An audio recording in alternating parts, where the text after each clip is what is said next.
Alright, so we're out here doing our normal weekend cleanup, and it just occurred to me that we are right up on our 1 year anniversary. So today I'm going to go through 1 year anniversary and give you a 1 year impression of the 21 Toyota Highlander. Talk about the maintenance that's been done, any problems that we've had, and repairs we've had to make. So y'all come along.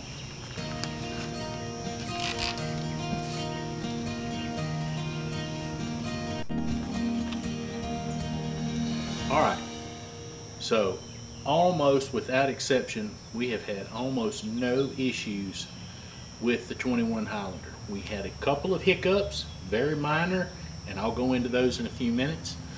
One of the things that happened to the Highlander was we had caught a rock in the windshield and had a small crack. We called and contacted Safelite. We contacted Safelite Auto Glass, had them come out to where my wife works, had them repair the glass so that the crack would not continue to spread. It is still slightly visible, but it is not a distraction when you're driving. They did a good job with it, and it has not spread. From what I have been able to glean and have asked about these windshields and getting the camera reset up and all that, this windshield at the time of this filming is about $450 to have the glass replaced and have the camera reset. So fortunately, as I said, we were able to have ours repaired. Alright, I don't know if you remember from a previous video where we had to do some touch-up paint right here. Apparently got some kind of a road debris and it dinged the plastic trim. While this spot right here is not perfect, it damaged this plastic and put a pretty good groove in it, more than just chipping the paint.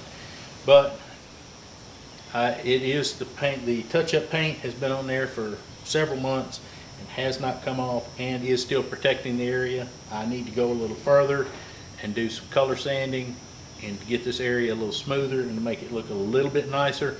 But I have it to the point to where it doesn't stick out like a sore thumb. Alright, this is one of the things I'll caution you about with the 21 Highlander in this generation for sure, is this lip sticks down pretty low.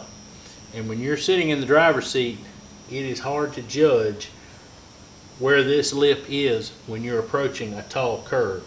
I'm not sure what happened here. Wife doesn't remember doing it. It's very easy to do, happens very quickly. So just keep that in mind when you're sitting in the driver's seat and you're pulling up to a curb. When you're in, like I said, when you're in the driver's seat, it's very hard to judge exactly where this lip is and how far it is out in front of you. Gotten better at it after having driven it for a year, but still might want to use caution and just keep that in mind, that on each side this lip drops down and you could catch a curve.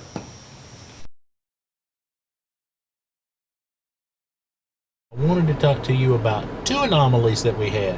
We've only had, to my knowledge, two anomalies since we've owned this Highlander, and they've only happened one time each, and they were both easily rectified and never had it happen again.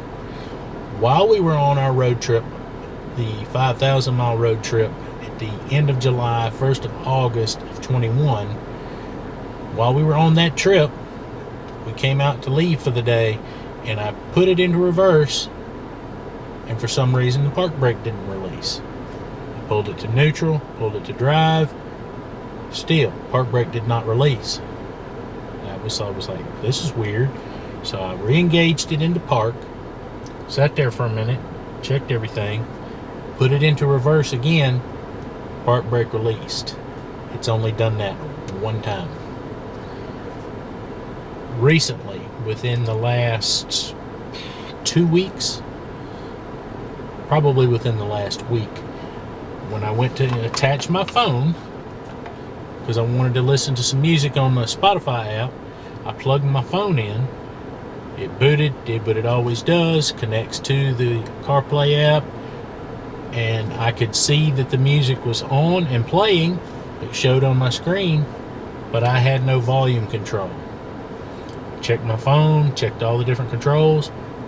I had no volume. it would not let me turn the volume up. It's just total silence.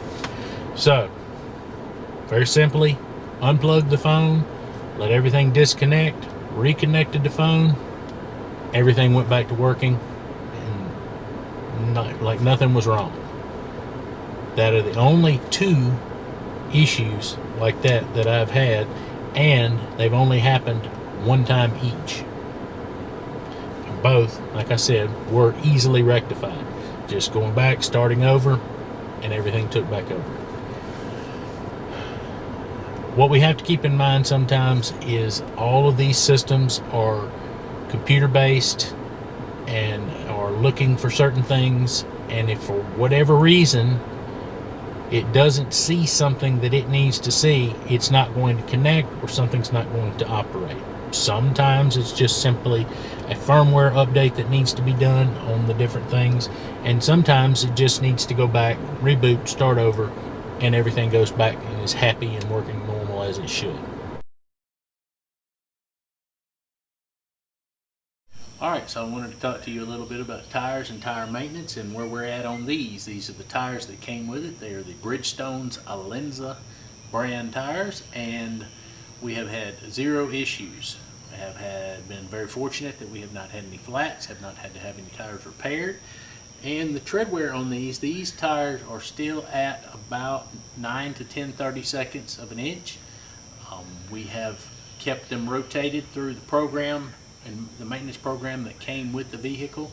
I want to say the first one we did, we actually went over by about 3,000 miles because we were on our road trip back, like you said, at the end of July, 1st of August last year.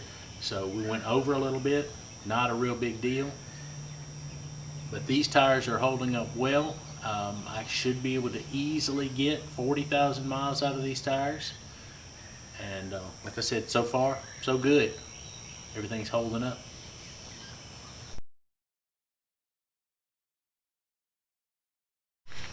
Alright, so what other maintenance have we had done to the 21 Highlander? Well, to be honest, tire rotations and oil changes. We have been taking it back to the dealer to get that services done. Those were the ones that came with the vehicle. They say they are free, but I feel quite sure that it's probably all incorporated into the purchase price of the vehicle.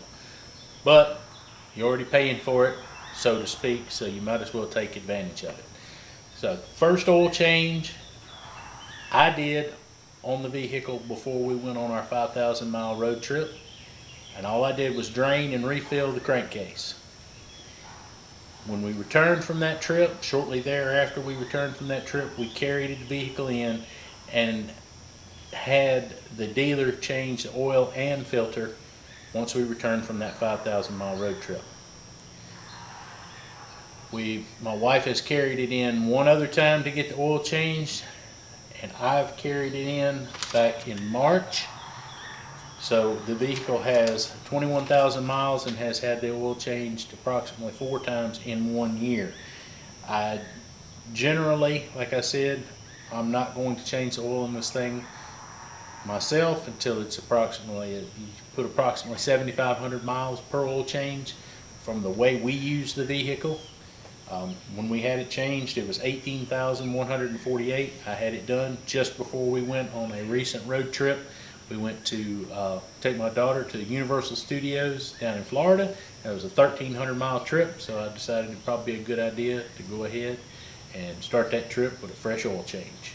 Alright, so I hope that's been informative to you and help you make a decision. So if you're looking at possibly buying a 21 Highlander used, or you're looking at moving into a 22 Highlander, they're basically the same vehicle, just a year newer. So until next time, why don't you go watch another video coming on the screen right now.